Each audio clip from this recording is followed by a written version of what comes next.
Moriya classes आपका भरोसेमंद साथी। नमस्कार विद्यार्थी मित्रों, आप सभी का स्वागत करते हुए मोरिया क्लासेस में। विद्यार्थी मित्रों, हमने अभी इसके पहले जो था वो सीसी के सेक्शन बी बनाया था और अभी मैं जो बनाने जा रहा हूँ एसपी के सेक्शन बी बनाने जा रहा हूँ। ठीक है, सभी चैप्टर के डिटेल में समझा दूंगा, तो खाली आपको एक बार दो बार क्या करना रहेगा, पढ़ना रहेगा बस, ताकि आपको सारी चीजें आ जाएगा। तो पार्ट 2 पढ़ने वाले हैं, जिसमें से हम लोग सेक्शन चैप्टर नंबर 1 करने वाले। पहला है शेयर निर्गमन के नाम बताइए। शेयर निर्गमन मतलब था प्रकाशित करना, तो शेयर प्रकाशित करने के नाम बताइए। तो शेयर प्रकाशित करने के नाम 4 हैं। पहला है सार्वजनिक अभिधान द्वारा, दूसरा राइट अभिधान द्वारा, तीसरा बोनस शेयर द्वारा और चौथा निजी स्तर या शेयर आवंटन द्वारा। ठीक है, शेयर पूंजी को क्या की जाती है, एकत्रित की जाती है।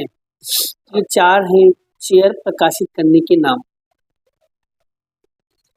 दूसरा है यहाँ पर बड़ा सार्वजनिक निर्गमन के लिए कंपनी कौन कौन से मध्यस्थियों से मदद लेती है।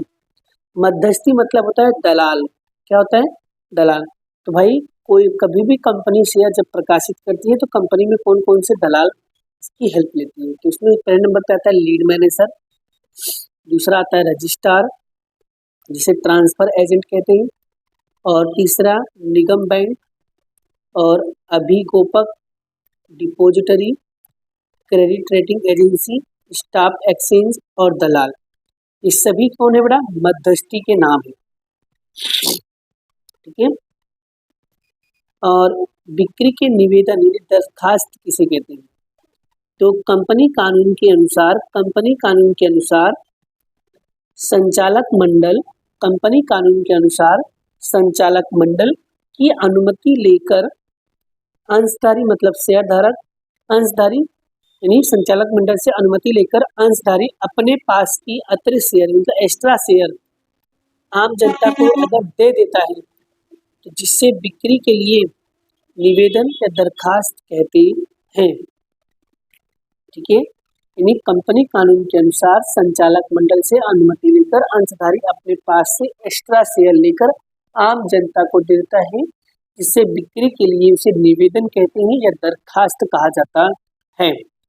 ठीक है, मान लो मेरे पास 10 शेयर, 10 में से मैं 2 शेयर आम जनता को देता हूँ एक्स्ट्रा बेचने के लिए, तो उसे क्या कहेंगे, बिक्री का निवेदन। अच्छा, त्याग पत्र का मतलब क्या होता है। त्याग पत्र का मतलब अंश का त्याग पत्र करना, मतलब कंपनी को अंश प्रमाण पत्र क्या करना, वापस करना। बस इतना लिखोगे तो भी आपको समझ में आ जाएगा। अंश त्याग पत्र का मतलब होता है कंपनी को अंश प्रमाण पत्र वापस करना, अर्थात त्याग पत्र। ये इतना परिभाषा याद रखोगे तो भी चलेगा। और आगे दूसरा परिभाषा क्या लिखा है कि कंपनी वर्तमान अंशधारियों को अंश स्वीकार करे, उनमें से कुछ ही अंशधारी दूसरे व्यक्ति को देना चाहते हो तो कंपनी का त्याग पत्र प्रस्तुत करती है। ये 2 परिभाषा, दोनों में से कोई भी एक परिभाषा लिख दो, और कॉन्सेप्ट क्लियर होगा तो बना के भी लिख सकते हो। बस माइंड में कॉन्सेप्ट को क्लियर रखना।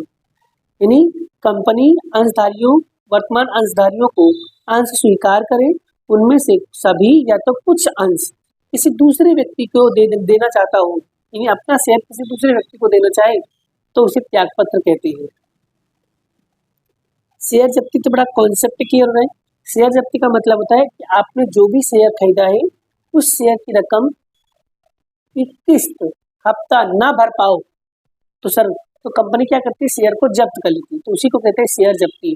देखो, अंशों पर मंगाई गई किस्त यानी कि शेयर पे मंगाई गई जो रकम थी मैडम, वो रकम वसूल ना होने पर, मतलब वसूल रकम मिल नहीं पा रहा है, वसूल ना होने पर, तो अंतरिम उपाय के रूप में अंशों पर भरी गई रकम को जब्त करना कहते हैं। शेयर सौंपना अर्थात क्या, तो कंपनी को अंश प्रमाण पत्र वापस करना अर्थात शेयर सौंपना, यानी कंपनी को शेयर क्या करना, वापस कर देना, उसे कहते हैं कंपनी सौंपना, यानी शेयर सौंपना कहा जाता है। चलिए शेयर पर विशेष हक क्या होता है? विशेष हक मतलब उसका दूसरा नाम है लीनय या विशेष हक या अधिकार, यानी शेयर अधिकार किसे कहते हैं? याद रखना, जब कोई देनदार व्यक्ति अपनी जिम्मेदारी चुकाने में क्या हो निसफल, जब कोई देनदार व्यक्ति अपनी जिम्मेदारी चुकाने में क्या हो निसफल हो, तब जो लेनदार होते बड़ा वो लेनदार को अपनी रकम के रूप में देनदार को संपत्ति कब्जा करना, विक्रय करना, वसूल करना हक मिलता है। जैसे मान लो मैं एक व्यक्ति हूँ देनदार और मैं अपनी जिम्मेदारी को पूरा करने में असमर्थ होता हूँ, तो सामने वाला व्यक्ति जो लेनदार होगा वो चाहे तो चाहे जब मेरी संपत्ति को बेचकर, ठीक है, या कब्जा करके, ठीक है, वो पैसा वसूल कर सकता है, तो वो उसका विशेष अधिकार है, विशेष हक है। अब बढ़ते बढ़ते चैप्टर नंबर 2, कंपनी का जन्म कैसे हुआ? तो कंपनी का जो जन्म है बड़ा, तो साझेदारी संस्था और मर्यादाओं ने कंपनी को क्या दिया? जन्म दिया। कंपनी का महत्वपूर्ण लक्षण क्या है? तो कंपनी का महत्वपूर्ण लक्षण है स्वतंत्र परिवर्तन, कंपनी स्वतंत्र है। अंश परिवर्तन फॉर्म भेजने की रसीद कब दी जाती है? तो अंश कंपनी को अंश परिवर्तन का फॉर्म, अंश परिवर्तन की फीस और शेयर प्रमाण पत्र मिल जाता है, तो कंपनी सेक्रेटरी को वहाँ मिल गई है तो वहाँ रसीद दे दी जाती है। डीमेट खाता कहाँ खोला जाता है? तो डीमेट खाता विनियोगकर्ताओं को डिपॉजिटरी पार्टिसिपेट के पास खाता खुलवाना पड़ता है। बस इतना लिखोगे तो भी काम चलेगा। डीमेट खाता कहाँ खुलवाता है? डीमेट खाता विनियोगकर्ताओं को डिपॉजिटरी पार्टिसिपेट के पास खाता खुलवाना पड़ता है। भारत में डिपॉजिटरी ग्रुप में एक एनएसडीएल है, दूसरा सीडीएल नाम की संस्था है। ये एजेंट का तरह कार्य करती है। इन संस्थाओं की ओर से सरकारी और निजी क्षेत्र, बैंक और शेयर दलाल और अन्य वित्तीय संस्थाओं में डिमेट खाता खोलती है। तो शॉर्ट में लिखोगे तो भी चलेगा बड़ा, शॉर्ट में बड़ा आपका यहाँ से यहाँ तक का ही लिखोगे तो भी चलेगा, नहीं दौड़ेगा। सदस्य रजिस्टर पर टिप्पणी नोट कब लिखी जाती है? तो अंश परिवर्तन का स्वीकार ठहराव होने के बाद, अंश परिवर्तन का स्वीकृति ठहराव होने के बाद नए सदस्य का नाम सदस्य रजिस्टर में लिखा जाता है और तैयार किया गया नया अंश प्रमाण पत्र प्राप्त कर लेने से सूचना देने वाला पत्र लिखा जाता है। कंपनी अपने अंशधारियों को डीमेट खाता किस तरीके से देख सकती है? तो कंपनी अपने स्वयं के कंप्यूटर पर कौन नया अंशधारी बना है और या कौन पुराना चला गया है, वहाँ दिए गए वेब पेज पर देख सकता है कि भाई कौन नया अंशधारी है, कौन पुराना अंशधारी है, वो देख सकता है अपने कंप्यूटर पे। अदालत अभिभावक या ट्रस्टी के रूप में नियुक्ति कब की जाती है? तो जब कोई अंशधारी या कोई शेयर धारक अस्थिर दिमाग का हो गया हो, तब अदालत के द्वारा उसे अभिभावक को ट्रस्टी के रूप में नियुक्ति की जाती है। तीसरा चैप्टर बड़ा, ऋण पत्र किसे कहते हैं? ऋण पत्र का मतलब होता है ऋण को स्वीकार करने वाला दस्तावेज, ऋण को स्वीकार करने वाला दस्तावेज अर्थात ऋण पत्र। ठीक है। दूसरा परिवर्तनशील ऋण पत्र अर्थात क्या? जब ऋण पत्र धारक को अपने ऋण पत्र को इक्विटी शेयर में परिवर्तन करने का विकल्प दिया जाए तो ऐसे ऋण पत्र को परिवर्तनीय ऋण पत्र कहा जाता है। यानी जब ऋण पत्र धारक को अपने ऋण पत्र को इक्विटी शेयर में परिवर्तन करने का विकल्प दिया जाए तो ऐसे ऋण पत्र को परिवर्तनीय ऋण पत्र कहा जाता है। एक आता है गिरवी ऋण पत्र किसे कहते हैं? गिरवी ऋण पत्र अर्थात ऐसे ऋण पत्र जो प्रकाशित करते समय कंपनियां संपत्ति गिरवी रखकर स्थिर और अस्थिर बोझ खड़ा करती है। तो इन संपत्तियों के संदर्भ में कोई निर्णय लेने के लिए पहले कंपनी ऋण पत्र धारियों की ट्रस्टियों को स्वीकार करनी पड़ती है, उसी को कहते हैं गिरवी ऋण पत्र। ऋण पत्र प्रमाण पत्र किसे कहते हैं? तो ऋण पत्र प्रमाण पत्र कंपनी का सर्व मुद्रा के साथ तैयार किया हुआ दस्तावेज होता है जो प्रमाणित करता है कि धारक कि कुल रकम के कितनी संख्या किस प्रकार किस ब्याज दर कितने समय ऋण पत्र रखता है उसे कहते हैं ऋण प्रमाण पत्र। ऋण पत्र का ट्रस्ट डीड किसे कहते हैं? तो कंपनी और ऋण पत्र धारकों के बीच तय किया जाने वाला वैधानिक करार है। कंपनी और ऋण पत्र धारकों के बीच तय किया गया वैधानिक करार है जो कि कंपनी रजिस्टर और समय से पंजीकृत करवाया जाता है। उस करार को ऋण पत्र ट्रस्ट डीड कहा जाता है। अब ऋण पत्र ट्रस्टी किसे कहते हैं? तो ऋण पत्र धारक उनके हितों की रक्षा के लिए जोखिम के सामने रक्षण प्रदान करने लिए अपने प्रतिनिधित्व नियुक्ति करते हैं। जो विशाल ऋण पत्रधारियों को प्रतिनिधित्व कहते हैं उसी को ऋण पत्र ट्रस्टी कहा जाता है। ऋण पत्रधारियों के दो अधिकार होते हैं, कौन कौन से? पहला है ऋण पत्र पर निर्धारित समय पर निश्चित दर पर ब्याज प्राप्त करने का अधिकार। दूसरा, ऋण पत्र को समय विधि पूर्ण होने के बाद रकम वापस करने का प्राप्त करने का अधिकार है। ये दो अधिकार है, एक निश्चित ब्याज दर और दूसरा निश्चित रकम प्राप्त करने का अधिकार होता है। चैप्टर नंबर 4 पढ़ते बढ़ा हम लोग। अंश आवंटन संबंधित नीति कौन तैयार करता है? तो अंश आवंटन संबंधित नीति संचालक मंडल शेयर बाजार के प्रतिनिधित्व के साथ परामर्श करके निश्चित करती है। सदस्य बनने के लिए क्या आवश्यक है? तो सदस्य बनने के लिए सदस्य में लिखित सहमति और उसका नाम सदस्य पद में होना आवश्यक है। कानूनी प्रक्रिया के द्वारा होने वाले परिवर्तन कंपनी के समक्ष क्या पेश करना पड़ता है? तो कानूनी प्रक्रिया के होते परिवर्तन के लिए कंपनी के समक्ष अधिकार पत्र प्रस्तुत करना पड़ता है। क्या? अधिकार पत्र।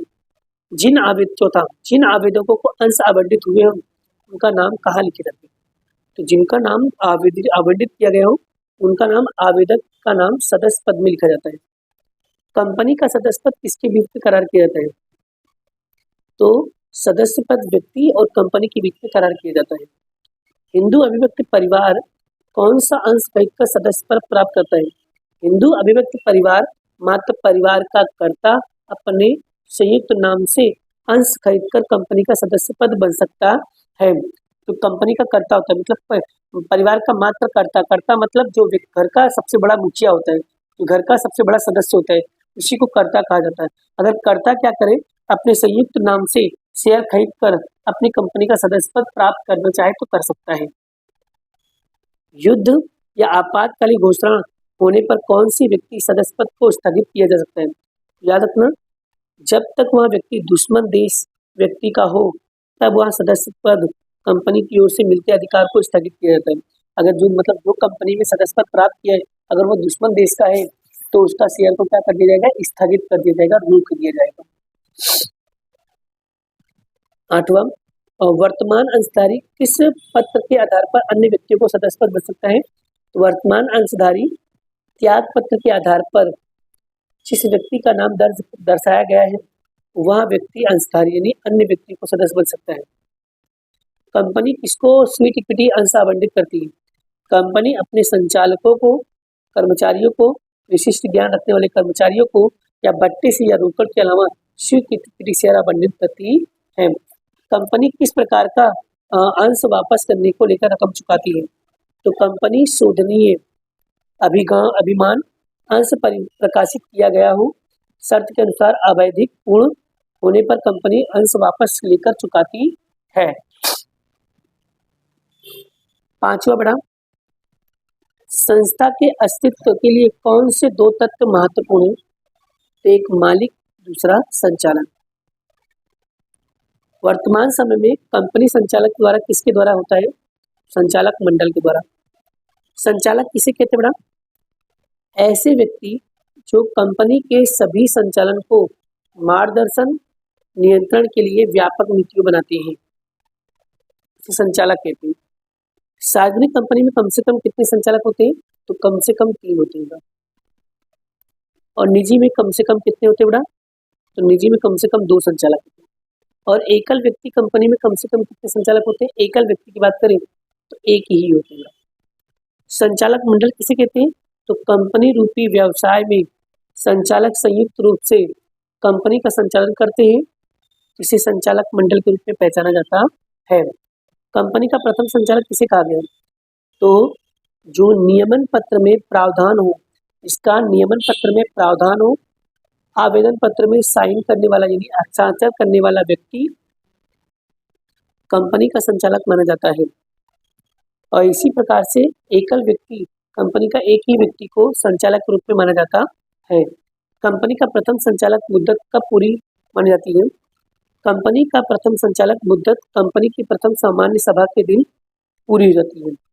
छोटे अंशधारी के अंशों को दार्शनिक कीमत कितनी देनी होगी? 20,000 से अधिक ना होना चाहिए। प्रबंधकीय संचालक की नियुक्ति कौन करता है? तो प्रबंधकीय संचालक की नियुक्ति संचालक मंडल करता है। स्त्री संचालक की संख्या कम से कम कितनी होनी चाहिए? स्त्री संचालक की संख्या कम से कम 1 होनी चाहिए। ऑडिट समिति की रचना का कर्तव्य किसका है? संचालक मंडल या संचालकों का है। प्रबंधकीय संचालक की नियुक्ति किसके द्वारा अधीन होता है? तो प्रबंधकीय संचालक की नियुक्ति स्वीकृति बहाली कंपनी के सामान्य सभा को मंजूरी का अधीन है। प्रबंधकीय संचालक के रूप में नियुक्ति व्यक्ति की उम्र अधिक से अधिक होनी चाहिए, 70 से अधिक होना चाहिए। खंड के समय प्रबंधकीय संचालक को कितना पारिश्रमिक शुद्ध लाभ एकत्रित करने का चुकाया जा सकता है? तो खंड के समय प्रबंधकीय संचालक को पारिश्रमिक शुद्ध लाभ 1 से 1% चुकाया जाता है। कितना प्रतिशत? 1%। चलिए चैप्टर नंबर 6, सभा किसे कहते हैं? जब 2 या 2 से अधिक व्यक्ति एक ही स्थान पे मिले, चर्चा विचारणा करें, एक सामान्य सभा मुद्दत पे निर्णय करती है।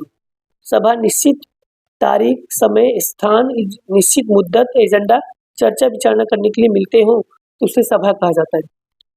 सभा के कितने प्रकार हैं? तो 3 प्रकार हैं। अंशधारकों की सभा में कितने प्रकारों से चर्चा होती है? जैसे पहला प्रथम वार्षिक सभा, दूसरा वार्षिक सामान्य सभा, तीसरा विशेष सामान्य सभा, 3 होती है। संचालकों का सभा कितने प्रकार का होता है? तो 2। तो एक होता है बोर्ड सभा, संचालक मंडल का सभा, दूसरा समिति सभा। सभा नोटिस का मुद्दत बताइए। कंपनी को किसी भी प्रकार की सभा बुलाने से पहले उनके सदस्य में 21 दिन पूर्व नोटिस देना पड़ता है और नोटिस की मुद्दत 21 दिन गिनी जाती है। कार्यसूची अर्थात क्या? कंपनी सभा में जो कार्य किए जाने वाले हैं उनके अनुसार कार्यसूची अर्थात कार्यसूची बनाना। जनसंख्या आपको पता ही बड़ा, नियमन पत्र में मैं व्यवस्था करके कोई भी कंपनी अधिक संख्या गण संख्या के रूप में निश्चित कर सकती है।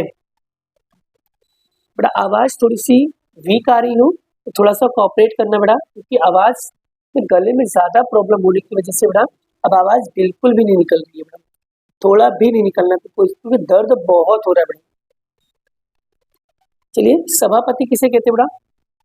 तो कंपनी की सभा की कार्यवाही चलाने के लिए सदस्यों द्वारा जिस व्यक्ति की पसंदगी की जाती है उस व्यक्ति को चेयरमैन या सभापति कहा जाता है। मतदान मतलब कंपनी कानून के अनुसार कंपनी की सभा में सभी निर्णय या ठहराव बहुमत द्वारा किए जाते हैं। किसी मुद्दत पर सदस्यों का मत जानने के लिए मतदान का उपयोग किया जाता है। ठहराव पक्ष में विपक्ष में कितने मत पड़े हैं उसकी गणना होने के बाद चेयरमैन के द्वारा निर्णय घोषित किया जाता है। ठहराव अर्थात किसी भी सभा में प्रस्तुत किए गए प्रस्ताव को आवश्यक बहुमति में पारित होने से ठहराव कहते हैं। ठहराव या प्रस्ताव चर्चा विचारणा के बाद मतदान द्वारा निश्चित किया गया निर्णय होता है। प्रॉक्सी क्या होता है? मत अधिकार प्राप्त मूल व्यक्ति के बदले सभा में उपस्थित रहने का अधिकार जो सदस्य अधिकार प्राप्त करता है उसी व्यक्ति को प्रॉक्सी कहलाता है। प्रस्ताव अर्थात सभा में जो भी बात का चर्चा विचारणा के लिए प्रस्तुत किया गया है उन्हीं को प्रस्ताव कहते हैं। 7वां चैप्टर, कंपनी का सर्जन या विसर्जन किस प्रकार से होता है? तो कंपनी का सर्जन या विकर्षण कानूनी कार्रवाई के अनुसार होता है। ट्रिब्यूनल द्वारा अनिवार्य विसर्जन क्या होता है? ट्रिब्यूनल द्वारा किए गए आदेश से कंपनी का दिवाला प्रक्रिया में लाया जाए तब वह ट्रिब्यूनल द्वारा अनिवार्य विसर्जन कहा जाता है।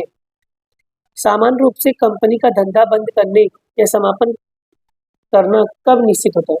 कंपनी के रूप में कंपनी का आर्थिक परिस्थिति खराब हो, दायित्व चुकाने के लिए समक्ष न हो, तब धंधा बंद या समापन निश्चित करती है। अनिवार्य रूप से समापन के लिए आवेदन अधिकतर किस संदर्भ में होते हैं? कंपनी अपना दायित्व चुकाने में असमर्थ हो तो अनिवार्य रूप से दिवाला के लिए आवेदन अदालत में होता है। कंपनी का प्रबंध करना असंभव बनता है। कंपनी के गतिरोध होने के कारण कंपनी प्रबंध करना थोड़ा सा असंभव होता है। ऐच्छिक विसर्जन is the most important.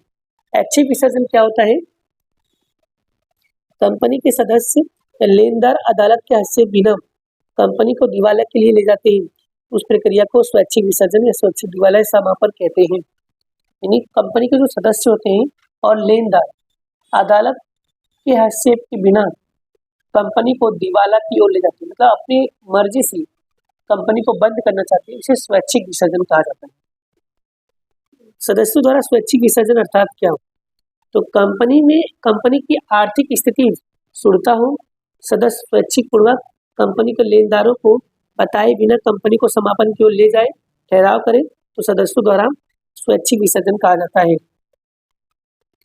Company को समापन में ले जाने की संबंधित इख्तियार कहाँ और किसमें दी जाती है? इख्तियार कंपनी को समापन में ले जाने से संबंधित इख्तियार कंपनी रजिस्टर ऑफिस जिस जिला में आई हो उस जिला में वर्तमान पत्र इख्तियार देना पड़ता है। इसके अलावा ऑफिशियल गैजेट का इख्तियार देना पड़ता है। जांच समिति नियुक्ति किस लिए की जाती है? तो समापन मतलब लिक्विडेटर मतलब कि विसर्जन कार्यवाही पर देखरेख रखने के लिए लेनदार अपनी सभा में जांच समिति नियुक्त करती है। लिक्विडेटर मतलब विसर्जन की नियुक्ति होने पर किसकी सत्ता का अंत होता है? लिक्विडेटर नियुक्ति होने पर कंपनी के प्रबंधकीय संचालक का, मैनेजर का और संचालक मंडल का क्या होता है? अंत आता है। तो इस तरीके से बड़ा देखो यहाँ पर मैंने लगभग 7 चैप्टर के बड़ा सेक्शन भी करवा दिए। अब एक बार दो बार क्या करना है, इसे रिवीजन करना है, पढ़ना है, अच्छे से वर्ड बाय वर्ड करके याद कर लेना। पहले कौन सा याद करोगे? पहले जो छोटे छोटे हैं, जो इजी है, जो याद हो जा रहा है, पहले आप 7 चैप्टर में वो याद कर लो। फिर जो बड़े हैं उनके खाली कॉन्सेप्ट क्लियर कर लो, उनके खाली कॉन्सेप्ट को एक बार दो बार पढ़ लो, उस तरीके से बना के लिख देना। बट बाकी जो एक एक लाइन का, जो एक एक शब्द का उत्तर है वो तो जल्दी याद हो जाएगा ना, उसे पहले याद कर लो। तो इससे क्या होगा बड़ा कि आपके 10 में से 10 नंबर पक्के हो जाएंगे और आपको इजीली सारी चीजें याद हो जाएगा। तो आपको बिल्कुल भी टेंशन नहीं लेना है, बस इसी को याद करो, इससे आपका काम हो जाएगा। तो बड़ा मैंने आपका यहाँ पर MCQs सेक्शन बी मैंने करवा दिया, बी, और सेक्शन ए भी मैंने आपका 20 में से 20 नंबर करवा दिया। अब आज जाके इसको अच्छे से रिवाइज कर लो, 2 से 3 बार इसको रिवाइज करना बड़ा, 2 से 3 बार रिवाइज कर लिया मतलब 30 नंबर आपके पक्के, मतलब पक्के। उसके बाद आपको सेक्शन ई करना है, सेक्शन ई करना है। सेक्शन ई में कोई भी 4 क्वेश्चन भी अच्छे से कर लोगे तो भी आपका काम, और ऐप कर लिए बड़ा तो 20 नंबर ये, 20 नंबर ये बड़ा, तो 40 नंबर तो आपको यही मिल जाएगा बड़ा। तो इस तरीके से बड़ा आप लोग करोगे तो आपको काम हो जाएगा, बस रिवीजन करना है। फिर खाली बचेगा सी और डी, इसमें जितना याद होता है उतना आपको करना। आराम से चाहो तो बड़ा 90+ कर सकते हो बड़ा, बस सभी में कॉन्सेप्ट एक बार दो बार पढ़ लो, भले याद नहीं हो कोई बात नहीं, लेकिन पढ़े रहोगे ना तो वो चीज एग्जाम में लिख पाओगे। एक बार दो बार उसे पढ़ लो, भले याद हो कि नहीं याद हो, लेकिन याद नहीं, पढ़ लो। क्या रखना, अंतर कम से कम आपको 2 से 3 अंतर देखने को मिलेगा, फाइनल मतलब 200% गारंटी बड़ा। किताब में जितने भी अंतर हो, मैंने जितने भी IMP क्वेश्चन में अंतर दिए वो अंतर करके जाना बड़ा, 200% गारंटी वो आएगा ही आएगा। एक ईमेल पूछा जाएगा कंफर्म है, या तो ईमेल की थियरी पूछा जाएगा, ईमेल बनाते समय कौन कौन सी बातें ध्यान रखना है, वो कंफर्म बड़ा 300% गारंटी बड़ा, वो आएगा ही आएगा, करके ही जाना, वो सेक्शन ई में देखने को मिलेगा आपको, फाइनल कह रहा हूँ। और भी मैं अभी थोड़ा बहुत जितना हो सकेगा उतना मैं बनाने की कोशिश करूंगा, भगवान करे वही क्वेश्चन आ जाए जो मैं वीडियो बनाऊँ बड़ा, तो आप लोग उसे अच्छे से रिवाइज कर लो बड़ा।